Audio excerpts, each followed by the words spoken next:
I still remember the way my mother's voice cut through the air, sharp and final, like the slam of a door I hadn't even realized had been closing all my life. We'd be happier without you.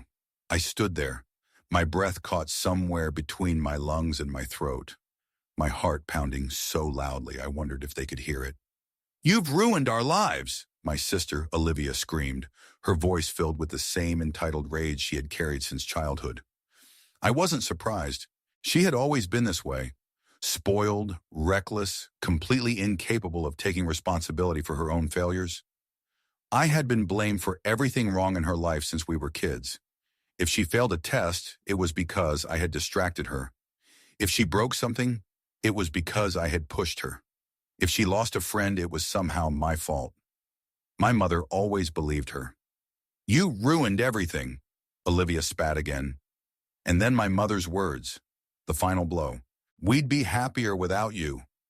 I stared at her, waiting, hoping for something, a flicker of hesitation, a moment of regret, an ounce of humanity, but there was nothing.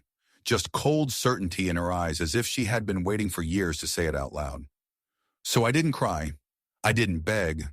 I didn't ask them to reconsider. I just nodded, turned around, and walked to my room. I packed a small bag, throwing in whatever clothes I could fit, my laptop, and the little money I had saved from tutoring jobs. I moved quickly, methodically, as if I were preparing for an ordinary trip rather than the moment I was being cast out of my own home. They didn't stop me. They didn't even watch me leave. The air outside was cold, biting at my skin as I stepped into the darkness, my backpack weighing heavily on my shoulders, but nothing compared to the weight in my chest. I walked with no real destination, just away from the house that had never really been home, away from the people who had never truly been my family. I had always imagined leaving would be dramatic, cinematic, maybe with tears streaming down my face, maybe with one final glance back at the house. But there was none of that. No one ran after me. No one called my name. Nobody cared. I found a cheap motel for the night, the kind where the lights flickered and the sheets smelled vaguely of cigarettes. I paid for a single room with trembling hands, my fingers cold and stiff. I stared at the bed but couldn't bring myself to lie down. Instead, I sat at the small desk under the weak glow of the lamp and opened my laptop. I had no degree, no connections, barely any money. But I had one advantage. I had spent my whole life being ignored, underestimated. Nobody had ever handed me anything. If I was going to succeed, I would have to create something from nothing. So I started with what I knew. Studying. It sounded ridiculous at the time, but I was really good at it. I had spent years excelling in school, tutoring other students, helping people understand complicated subjects. Maybe, just maybe, I could turn that into something. The next morning, I walked into a small cafe, ordered the cheapest coffee on the menu, and used the free Wi-Fi to apply for every online tutoring job I could find. I kept my rates low, just enough to make people notice me. At first, it was barely enough to get by. I lived on instant noodles and dollar store food. I rented a tiny room in a shared apartment with 3 strangers who barely even noticed I existed. But it was still better than where I had come from, because every morning I woke up knowing that no one would yell at me. No one would blame me for their failures. No one would tell me I was ruining their life. And that was enough. The months passed, and my tutoring business grew. 1 client turned into 3. 3 turned into 10. Soon, I was making enough money to move into my own studio apartment. It was barely bigger than a closet, but it was mine. My family never called. Not on my birthday, not on holidays, not even to see if I was alive. It hurt. As old wounds do, deep, silent, lingering. But I told myself I was fine. If they didn't care, neither did I. A year into my new life, everything changed. I had built a reputation as a tutor, specializing in college entrance exams. Students from all over the country were reaching out, desperate for help, but I was still trading time for money, and I knew that wasn't sustainable, so I had an idea. What if I turned my lessons into something bigger, something scalable? I spent months researching digital marketing, watching hours of free YouTube tutorials, reading every article I could find. Then I built my own online course, the Ultimate SAT Preparation Guide. It was a risk. I poured every dollar I had into designing the course, building a website, running ads. At first, sales trickled in, one here, two there. Then something shifted, word of mouth spread. Students started raving about my methods, sharing them online. Overnight, it exploded. I woke up one morning to find my sales had tripled, then quadrupled. Within a few months, I was making more than I had ever thought possible. I moved into a high-rise apartment, the kind I used to dream about. I traveled. I met people who actually respected me, built friendships that weren't based on obligation or blood. I had done it. I had created myself from nothing. And my family, they were nowhere to be found. Not a single message. Not a single call. They had made it clear they never wanted me until today. My phone buzzed. I glanced at the screen, barely paying attention, until I saw the notifications. Mom, 6 missed calls, Olivia. 8 missed calls. I stared at the screen, my heart pounding. After all this time, they finally decided to reach out. But I knew. This wasn't an apology. This wasn't regret. This was desperation. I exhaled slowly. I had changed. I wasn't the helpless, unwanted girl they had thrown away. I wasn't their punching bag anymore. Whatever they wanted, they weren't going to get it easily. I sat there staring at the screen, my thoughts racing. What could they possibly want after all this time? I hesitated, then finally answered. Hello? There was a pause, then my mother's voice, shaky, hesitant. Sweetie, please. We need to talk. Sweetie. She hadn't called me that in years. What's going on? I asked, my tone flat. Another pause, then she finally said it. We need your help. There it was. I let out a bitter laugh. Help? She sighed. We've fallen on hard times. Your sister, she's struggling at school again, and we just don't have enough. We need money. I clenched my jaw. After all these years, all the silence, all the pain, this was why they had come back. Not because they missed me, not because they loved me, but because they needed something. I closed my eyes, taking a deep breath, and then I made my choice. I let the silence stretch between us, thick and heavy, letting her sit in the weight of her own desperation. For a moment, I thought about all the nights I spent wondering why I wasn't enough, why I wasn't worthy of love. Now here she was, acting like the past never happened, like the words she once spoke hadn't cut through me like a blade. We need you, sweetie. Please, she tried again, her voice soft, almost motherly. But I wasn't that naive little girl anymore. Why now? My voice was cold, distant. Another pause. I could hear her breathing on the other end, shaky, uneven. Your sister, she's having a hard time. She got expelled, and with everything else going on, we just don't have the money for her tuition. The bills are piling up, and I don't know what to do. Ah, there it was. I should have felt some sort of satisfaction, hearing them struggle, knowing they were finally facing the consequences of their choices.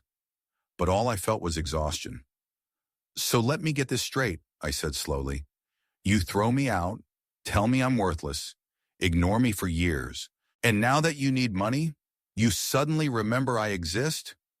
It's not like that, she whispered, but it was, and we both knew it. No, Mom, I snapped, it's exactly like that.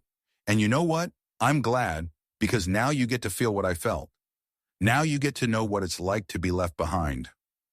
There was a muffled sound on the other end, like she was crying. Please, she begged, we just need a little help. Olivia, she made mistakes, but she's trying to fix them. She just needs another chance. You know how hard school was for her? I almost laughed. Do I? Because I seem to remember that every time she failed, you blamed me. The line went quiet. For the first time, she had nothing to say. I'm sorry, she whispered after a long pause. The words should have meant something. They didn't. You're sorry, I repeated. For what? For kicking me out? For never calling? For treating me like I was nothing? She hesitated. For all of it. I leaned back in my chair, staring at the ceiling. Was this what I had been waiting for? Was this supposed to fix things? Because it didn't. I don't owe you anything, I said finally. You made your choice. Now live with it. I hung up before she could say another word. The phone didn't stop ringing after that. First it was my mother, then my father, then Olivia. They left voicemails, sent texts, pleading, bargaining, trying to guilt me into responding. "You can't just abandon your family," one message read. "Please, I know we messed up, but we're still your parents," said another. But it was Olivia's message that made me pause. "I know I don't deserve your help," she wrote, "but I'm scared, Emma. I don't know what to do anymore. I don't have anyone else to turn to." For a second, just a second, I felt something stir inside me. But then I remembered the way she used to look at me, the way she would smirk whenever Mom blamed me for something she did. And just like that, the moment passed. I deleted the message. 2 days later, there was a knock on my door. I wasn't expecting anyone. When I looked through the peephole, my stomach twisted. My mother, my father, Olivia, standing there, looking like they hadn't slept in days. I hesitated. Then slowly I opened the door just enough to look at them. "What are you doing here?" My voice was sharp, unwelcoming. Mom stepped forward, eyes red and swollen. "We had to see you. We had to try." Olivia wasn't meeting my gaze. Dad, as usual, stayed silent.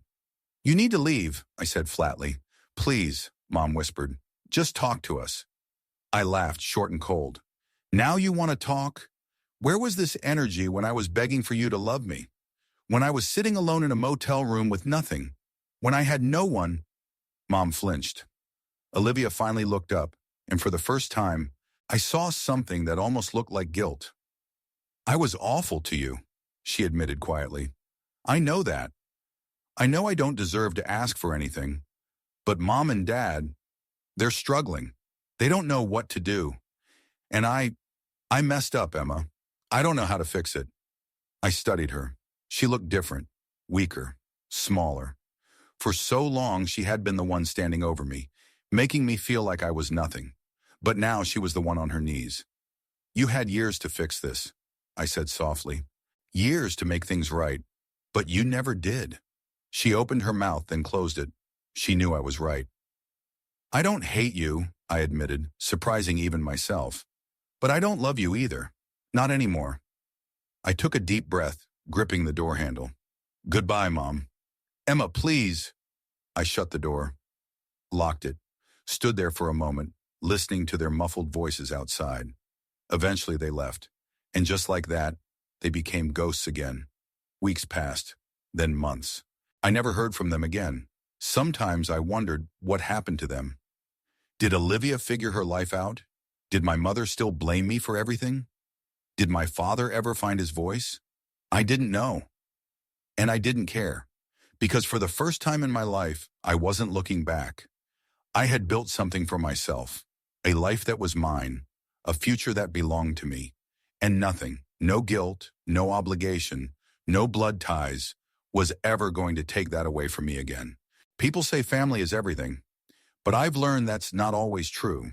Sometimes the people who are supposed to love you the most are the ones who hurt you the worst. And sometimes the best thing you can do is walk away. I sat in my apartment, the city lights casting a soft glow through the window. The phone lay silent beside me, no longer buzzing with desperate calls or guilt-ridden messages. I had made my choice. I had chosen myself. But the strange thing about closure is that it never arrives the way you expect it to. I thought I would feel victorious, powerful even. Instead, I felt nothing. Not empty, not sad, just nothing. Maybe that was the real victory. My mother, my father, Olivia, they had lost something they never realized they needed until it was too late. For years, they had treated me like I was invisible, like I didn't matter. Now they were the ones left behind, calling out for someone who had already moved on. I wondered what they were doing at this very moment. Was Mom still crying? Was Olivia still waiting for me to change my mind? Was Dad finally realizing that silence wasn't strength, that indifference wasn't the same as love? But it didn't matter. They had made their choices, and now they had to live with them. I closed my laptop, stretching my arms as I leaned back in my chair. I had work to do, meetings to prepare for, plans to expand my business, new opportunities waiting to be explored. I had spent so much of my life waiting for their approval, longing for them to see me. But I didn't need them anymore. They needed me. and that was their punishment. They would wake up every day knowing they had thrown away the one person who could have saved them. I picked up my phone one last time, scrolling through the unanswered messages. Please, Emma, we need you. We can fix this. Family is family. You can't just abandon us. I hovered over the messages, considering. Then, with a deep breath, I deleted them all. I had my answer. Sometimes the only way to heal is to walk away. Sometimes the best revenge isn't anger. It's indifference. What do you think? Was I too harsh? Would you have given them another chance? Let me know in the comments. And if you haven't already, subscribe for more stories like this.